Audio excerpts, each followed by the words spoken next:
Тұзды тегін берме. Ертеде Парсы жерінде Наушаруан деген әділ патша болыпты. Патша бір күні аңға шығады. Аңда жүріп киік атып алады. Киік етін асып жемекші болып қасындағы уәзіріне жақын маңдағы бір ауылдан тұз алып кел деп жұмсайды. Уәзірі құп тақсыр деп атқа міне бергенде патша: сен тұзды тегін алма, кім болса да ақысын төле дейді. Уәзірі таң қалып: уа патшам, шым тұз бір тиынға да татымайды ғой. Оны тегін алсам болады. Әрі сіздей әділ әміршіге бір шым тұзды жұрт қуана береді дейді. Сол кезде Наушаруан: ей уәзірім, мынаны жақсылап тыңда, жадыңнан шығарма. Егер мен елдің жалғыз жұмыртқасын ақысыз алсам, сендер қиянатпен тауығын сойып жейсіңдер.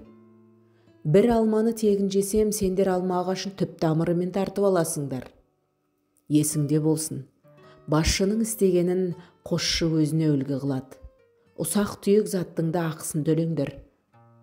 Қиянат қылдай істен басталады дейді. Уәзірі шым тұзды ақысын төлеп алып келген екен. Наушаруанның әділ атағы халыққа таралып, байдан теңдік көрмегендер соған баратын болған. Тұзда болса тегін алма деген тыйым Наушаруан кезінен басталыпты. Қазақтағы көршіден ақысыз тұз алсаң, араларың бұзылады деген ырымның шығу төркіні осы болса керек ағайын.